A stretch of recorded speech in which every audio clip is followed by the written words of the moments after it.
اعوذ باللہ من الشیطان الرجیم، بسم اللہ الرحمن الرحیم۔ السلام علیکم ورحمۃ اللہ وبرکاتہ۔ میں ہوں آپ کے میزبان ارم شاہ اور میں آپ سب کو سیدہ ارم شاہ آفیشیل پر خوش آمدید کرتی ہوں اور امید کرتی ہوں آپ سب خیریت سے ہوں گے۔ آج ہم جس موضوع پہ بات کریں گے وہ ہے حسد، کہ حسد کیا ہے اور اس وجہ سے ہمیں کیا کیا نقصانات ہوتے ہیں اور اس کا قرآن و حدیث میں کیا ارشاد ہے۔ تو چلیں اپنے موضوع کی طرف چلتے ہیں۔ سب سے پہلے ایک آیت سے شروع کریں گے، وَمِن شَرِّ حَاسِدٍ اِذَا حَسَد، اور حسد کرنے والے کے شر سے جب وہ حسد کرنے لگے۔ اللہ سبحانہ تعالیٰ نے انسان طبع کو جہاں گونا گو صفات عالیہ سے نوازا ہے، وہاں اس میں کچھ کوتاہیاں بھی رکھ دی ہیں جو اس کے بشر ہونے پر دلیل ہیں۔ خوش قسمتی کی بات یہ ہے کہ اللہ نے انسان کو ان خامیوں کے ادارک کی صلاحیت بھی بخشی ہے اور دورے کرنے کی سلیقہ بھی عطا کیا ہے۔ انسانی شعور نے ان کو محسوس کر سکتا ہے اور اسباب و علل کو تلاش کر کے علاج بھی کر سکتا ہے۔ یہ خامیاں جسمانی روحانی قسم کی ہیں جو نفسیات و اخلاق سے تعلق رکھتی ہیں۔ ان میں کچھ وقت گزرنے کے ساتھ ختم ہو جاتی ہیں، کچھ کو بدلنا انسان کے اختیار میں نہیں، کچھ پر کم وقت اور کم محنت صرف ہوتی ہے، اور کچھ اخلاقی بیماریاں ایسی ہوتی ہیں جو کہ خود بخود ختم نہیں ہوتی بلکہ باقاعدہ محنت کر کے ان کی بیخ کنی کی جا سکتی ہے۔ یہ مشقت طلب بھی ہے اور صبر آزما بھی۔ انہی میں سے ایک حسد بھی ہے۔ حسد کی تعریف کچھ یوں ہے کہ حسد کا مطلب یہ ہے کہ کسی دوسرے کی خوشحالی پر جلنا اور تمنا کرنا کہ اس کی نعمت اور خوشحالی دور ہو کر اسے مل جائے۔ حسد وہ ہے جو دوسروں کی نعمتوں پر جلنے والا ہو۔ وہ یہ نہ برداشت کر سکے کہ اللہ نے کسی کو مال، علم، دین، حسن اور دیگر نعمتوں سے نوازا ہے۔ بسا اوقات یہ کیفیت دل تک رہتی ہے اور بعض اوقات بڑھتے بڑھتے اس مقام تک آ پہنچتی ہے کہ حسد کرنے والا مسحود جس سے حسد کیا جائے کے خلاف کچھ علمی قدم اٹھانے پر آ جاتا ہے۔ ان کی کیفیات کا اظہار کبھی اس کی باتوں سے ہوتا ہے اور کبھی اس کا عمل اندرونی جذبات و احساسات کی عکاسی کرتا ہے۔ حسد کی کیفیت جب تک حاسد کے دل و دماغ تک محدود رہے، محسود کے لیے خطرے کا باعث نہیں بنتی، بلکہ وہ سراسر حاسد کے لیے ہی وبال جان بنا رہتا ہے اور یوں وہ اپنی ذات کا خود ہی بڑا دشمن بن بیٹھتا ہے۔ لیکن جب وہ اپنی جلن کو کھلم کھلا ظاہر کرنے لگے تو یہی وہ مقام ہے جس سے خالق ارض و سما نے ہمیں یہ دعا سکھائی ہے، وَمِن شَرِّ حَاسِدٍ اِذَا حَسَد۔ فلق کی آیت نمبر 5 ہے، میں اللہ تعالیٰ سے پناہ مانگتا ہوں حسد کرنے والوں کے شر سے جب وہ حسد کرنے لگے۔ اس آیت مبارکہ میں یہ نہیں سکھایا گیا کہ حاسد کی شر سے پناہ مانگو، بلکہ اس بات کی طرف توجہ دلائی گئی ہے کہ حاسد کی شر سے پناہ مانگو جب وہ حسد کرنے لگے، کیونکہ جب تک اس کا حسد ظاہر نہیں ہوتا تب تک وہ ایک قلبی اور فکری بیماری ہے جس کا تعلق حسد کی ذات سے ہے، اور یہ درجہ محسود کے حق میں نقصان دہ نہیں ہے۔ قرآن مجید میں مختلف مقامات پر آیت وارد ہوئی ہیں جن میں اللہ تبارک تعالیٰ نے حسد کا ذکر کیا ہے۔ ان آیات سے حسد کا معنی اور زیادہ واضح ہو جائے گا۔ حاسدًا من عند انفسہم، سورۃ بقرہ کی آیت نمبر 109، اپنے دلوں میں حسد کی وجہ سے۔ اس کے بعد سورۃ فتح کی آیت نمبر 15 میں حسد کے بارے میں بیان کیا گیا ہے، فَسَيَقُولُونَ بَلْ تَحْسُدُونَنَا، پس عنقریب وہ کہیں گے بلکہ تم ہم سے حسد کرتے ہو۔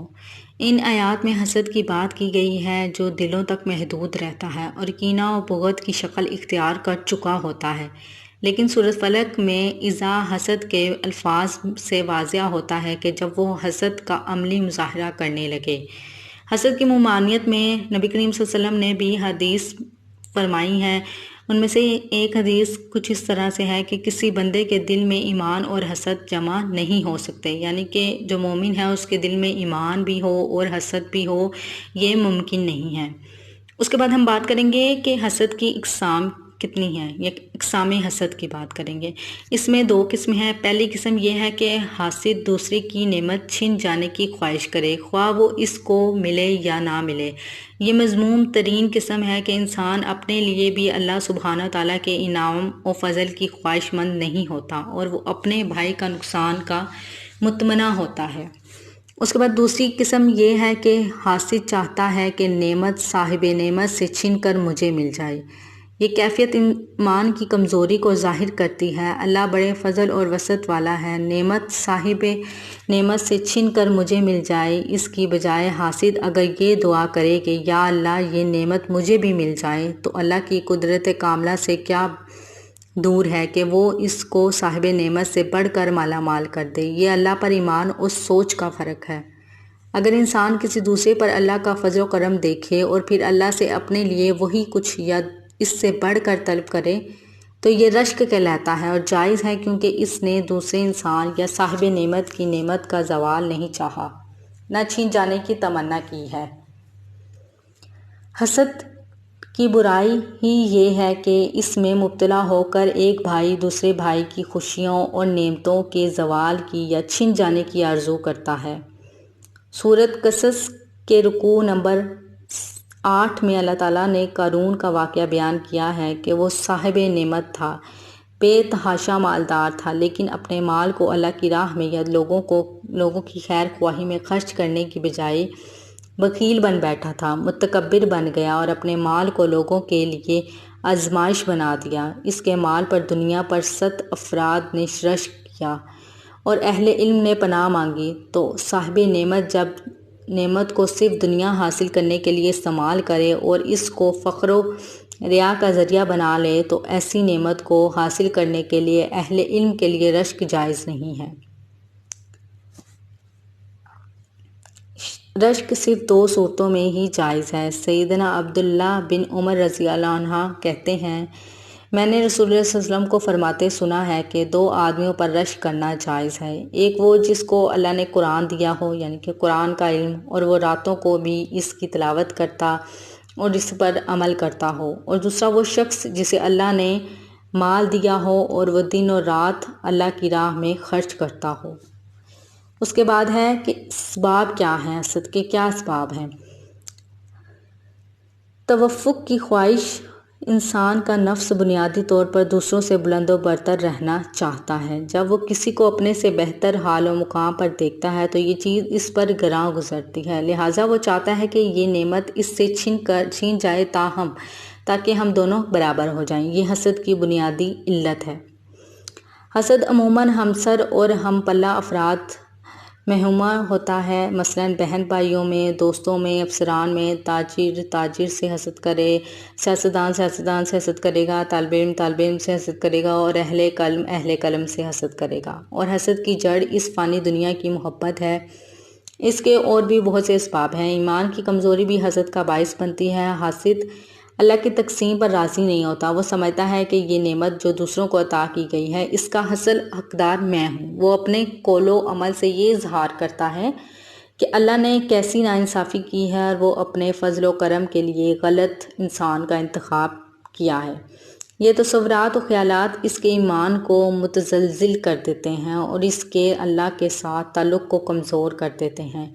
اسی سوچ کی وجہ سے ابلیس ملعون و مردود قرار پایا گیا ہے۔ ایسا کردار و مزاج رکھنا در حقیقت ابلیس کے نقش قدم پر چلنا ہے، جس کا انجام نامرادی کے سوا کچھ بھی نہیں ہے، کیونکہ حاسد کا حسد اللہ کے فیصلوں کو نہیں بدل سکتا ہے۔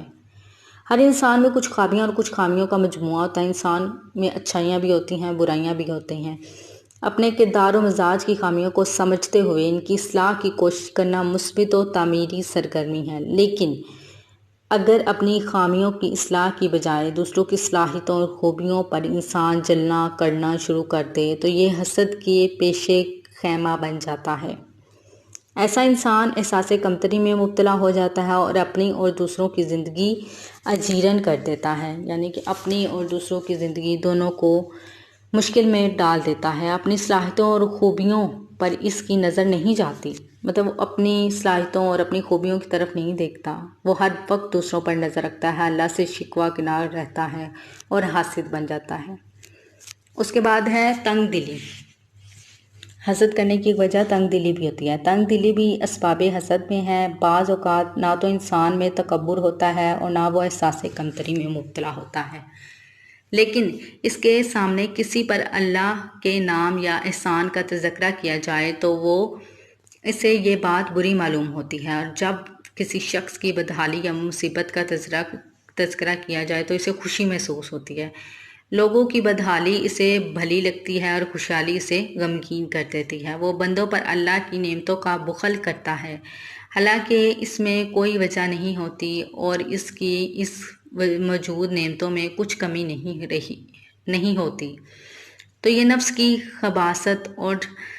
خباثت ہے جو انسان کو اس برے کردار و عمل کی طرف لے جاتی ہے، اور نفس کا پہل یہی کام ہوتا ہے کہ وہ انسان کو برائی پر اکساتا ہے۔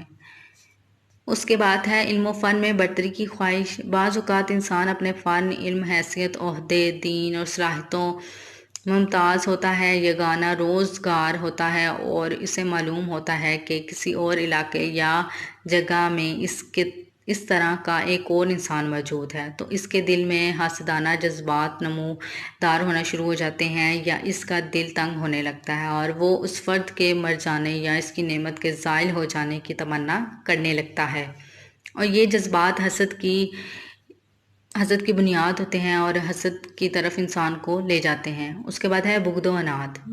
بغض و عداوت بھی حسد کی وجہ بنتے ہیں۔ انسان کسی کے خلاف دل میں غصہ یا دشمنی پال لے اور وہ اس کو ختم کرنے پر آمادہ نہ ہو تو وہ کینہ بن جاتا ہے۔ اس سے انتقام کا جذبہ جنم لیتا ہے اور حضرت انسان کو اپنے دشمن کا نقصان اور مصیبت اچھی لگتی ہے، اور دشمن کو ملنے والی نعمت یا بھلائی اسے بری لگتی ہے، اور وہ اس کے ختم ہو جانے کی آرزو کرتا ہے، اور یہی تو حسد ہے۔ گویا عداوت، کینہ اور حسد لازم و ملزوم ہے، اور جس نے حسد کی بیماری کا علاج کیا اس نے عداوت اور بغض کا علاج بھی کرنا ہوگا، کیونکہ اگر اسباب باقی رہے تو بیماری کبھی بھی پلٹ کر حملہ آور ہو سکتی ہے۔ حسد کو جڑ سے اکھاڑنے کے لیے اسباب کا خاتمہ ضروری ہے۔ حسد ایک ایسی برائی ہے جو آغاز کائنات سے چلی آ رہی ہے۔ تاریخ مطالعہ سے ہمیں حسد کی کچھ مثالیں ملتی ہیں جن کا ذکر قرآن مجید میں اللہ سبحانہ تعالیٰ نے کیا ہے۔ ابلیس کا انسان سے حسد۔ آسمان میں جب سب سے پہلے جو گناہ سرزد ہوا وہ حسد تھا، جو ابلیس نے سیدنا آدم علیہ السلام سے محسوس کیا تھا۔ جب اللہ تعالیٰ نے فرشتوں سمیت ابلیس کو آدم علیہ السلام کو سجدہ کرنے کا حکم دیا تو اس نے اللہ سبحانہ تعالیٰ سے کہا، قرآن کے الفاظ کچھ اس طرح سے ہیں کہ میں کہا میں اس سے بہتر ہوں، تو نے مجھے آگ سے پیدا کیا ہے اور اس کو مٹی سے تخلیق کیا ہے۔ اس نے سوچا کہ جو مقام آدم علیہ السلام کو عطا کیا گیا ہے وہ اصل میں تو میرا حق تھا، میں اعلیٰ عنصر یعنی آگ سے تخلیق کیا گیا ہوں، آدم علیہ السلام کو ادنیٰ عنصر یعنی کہ مٹی سے بنایا گیا ہے، تو تخلیقی اعتبار سے اور عبادت و ریاضت کے لحاظ سے میں اس مرتبے کا حقدار تھا جس پر آدم علیہ السلام کو فائز کیا گیا ہے۔ مجھ سے کمتر مخلوق کو مجھ پر برتری دی گئی ہے۔ اس نے تکبر بھی کیا اور احساس کمتری میں بھی مبتلا ہوا، لہٰذا حسد میں مبتلا ہو کر اس نے خالق بشر کو چیلنج کیا کہ اللہ پاک کو چیلنج کیا کہ میں تیری اس مخلوق کو راہ راست سے بھٹکا کر رہوں گا۔ جس صفت کی بنیاد پر آدم علیہ السلام کو مجھ پر برتری دی گئی ہے، اسی صفت کو میں تیری نافرمانی میں استعمال کروں گا۔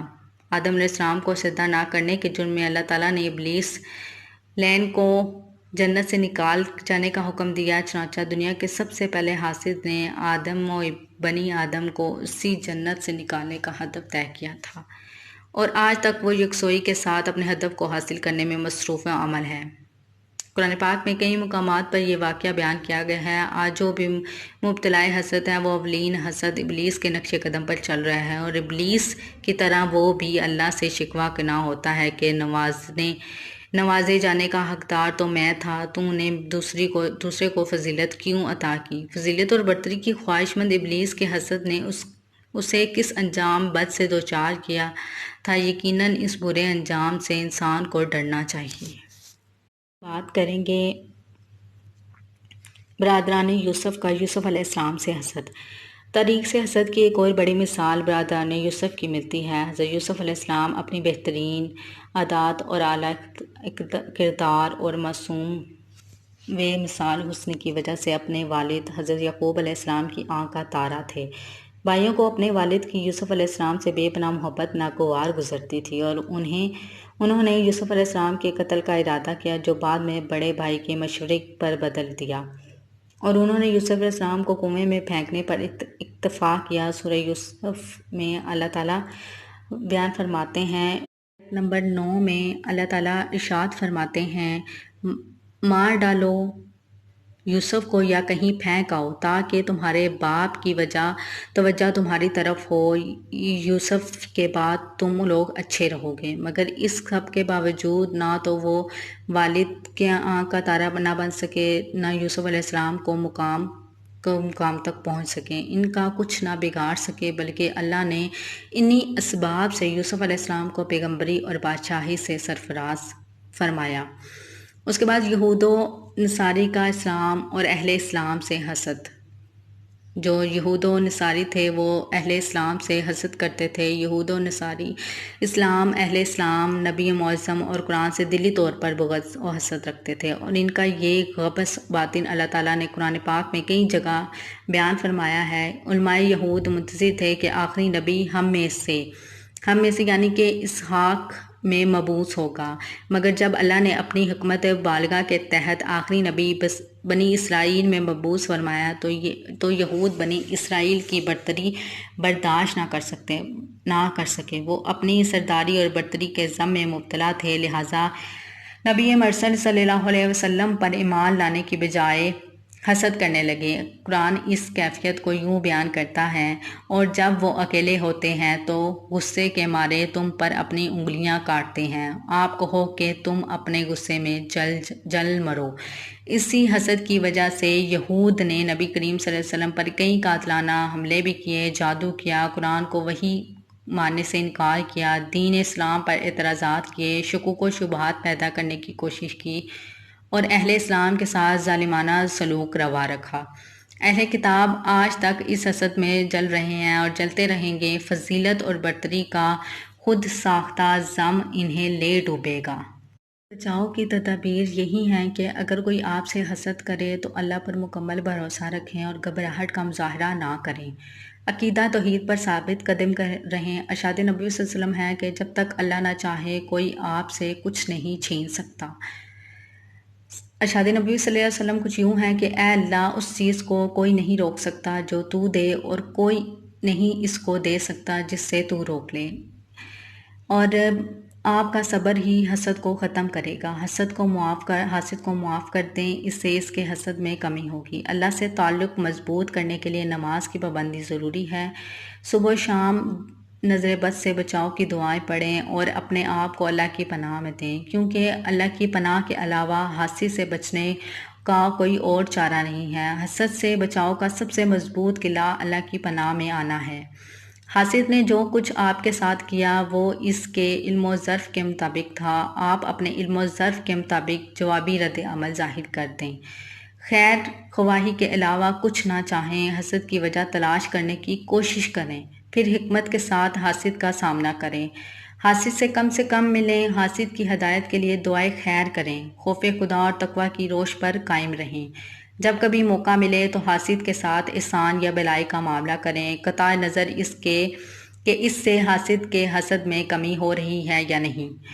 حسد کے جواب میں حسد کرنا یا غیر شرعی طریقے اختیار کرنا جائز نہیں ہے۔ رسول اللہ صلی اللہ علیہ وسلم سے کچھ دعائیں ثابت ہیں جو حسد سے اور نظر بد سے بچاؤ کے لیے ہر مسلمان کو وہ دعائیں پڑھنی چاہیے۔ حسد کا علاج ضروری ہے، اسی طرح حسد سے خود کو بھی بچانا ضروری ہے۔ اگر کوئی آپ سے حسد کرتا ہے تو اس کو روکنا آپ کے اختیار میں نہیں ہے، مگر اپنے نفس کو حد میں مبتلا ہونے سے روکنا اختیار میں ہوتا ہے۔ بس ہر ایک کو اپنا جائزہ ضرور لینا چاہیے کہ یہ بیماری میرے اندر تو نہیں ہے۔ ہر شخص کے اندر تھوڑی یا زیادہ یہ بیماری پائی جاتی ہے، البتہ عقل مند ہیں وہ انسان جو اس کا ادراک کر کے اپنے آپ پر قابو پا لیتے ہیں اور تعمیری سرگرمیوں میں مصروف عمل ہو جاتے ہیں۔ ان مواقع پر اپنا جائزہ لیں۔ جب آپ کسی کو حالت نعمت یا خوشی میں دیکھتے ہیں تو کیا آپ خوش ہوتے ہیں؟ اگر ہاں تو الحمدللہ، یہ مومنانہ صفت ہیں۔ کیا آپ مایوس اور غمگین ہو جاتے ہیں، جلتے ہیں، کڑتے ہیں، ڈپریشن ہونے لگتا ہے، اس سے نعمت چھن جانے کا کوئی آرزو کرتے ہیں، اس کو تذلیل کرنے کی کوشش کرتے ہیں؟ اگر ان سوالوں کے جواب ہاں میں ہیں تو یہ خطرے کی گھنٹی ہے۔ کسی ایک سوال کا جواب بھی ہاں ہے تو آج سے اور ابھی سے اصلاح کا آغاز کر دیجئے، کیونکہ حسد کی بیج موجود ہیں، ان کو پھیلنے پھولنے سے روک لیں۔ جائزے کے بعد اگر معلوم ہو کہ یہ بیماری میرے اندر بھی ہے تو پھر بیماری کا علاج شروع کر دیجئے۔ جب مرض کا علاج نہ کیا جائے تو وہ پھر بڑھتا ہی چلا جاتا ہے۔ فوراً استغفار کریں، محسود کے لیے دعائے خیر کریں۔ یہ ضروری ہے کہ ہم خود کو بھی دیکھیں، اور اگر کوئی ہم سے حسد کرتا ہے تو ہم اس کے لیے بھی دعا خیر کریں۔ حسد کا بدلہ حسد نہیں ہوتا، اس کے ساتھ اچھا سلوک کریں، اس کے لیے دعا خیر کریں، خود کے لیے بھی کریں، خود کو ہر روز دیکھیں، کیونکہ ہر انسان کو پتہ ہوتا ہے کہ اس کے اندر کیا خوبیاں اور کیا خامیاں ہیں۔ تو ضروری ہے کہ ہم سب سے پہلے خود کی طرف دیکھیں، خود کو روز چیک کریں کہ کہیں آیا کہ یہ مسئلہ یا یہ وجوہات یا یہ باتیں مجھ میں تو نہیں ہیں، اگر ہیں تو استغفار کریں، اللہ پاک سے معافی مانگیں اور خود کو شر سے بچائیں۔ اور اگر کوئی حاسد آپ سے حسد کرتا ہے تو اس سے یہ ہے کہ اس سے آپ دور رہیں، اس کے لیے دعائے خیر کریں۔ حسد کا بدلہ حسد نہیں ہوتا، بس اس کے لیے دعا کریں، اپنے لیے بھی دعا کریں، کیونکہ یہ ایک ایسی بیماری ہے جو کہ ہمارے معاشرے کو تباہ و برباد کر دیتی ہے۔ آج کل ہر ایک دوسرا بندہ ایک دوسرے سے حسد کرتا ہے، ایک دوسرے کے لیے برا سوچتا ہے اور کسی کی چیز کو دیکھ کے جلتا ہے، تو یہ چیز غلط ہے۔ اللہ پاک ہم سب کو اس سے بچائے اور ہم سب کو نیکی کی توفیق عطا فرمائے، آمین ثم آمین۔ امید کرتی ہوں کہ یہ چھوٹا سا موضوع آپ لوگوں کو ضرور پسند آیا ہوگا، تو دعاؤں میں مجھے ضرور یاد رکھیے گا اور کمنٹ کے ذریعے مجھے ضرور بتائیے گا آپ کو آج کا موضوع کیسا لگا۔ اسی کے ساتھ میں ارم شاہ آپ لوگوں سے اجازت چاہتی ہوں، دعاؤں میں ضرور یاد رکھیے گا۔ اللہ حافظ۔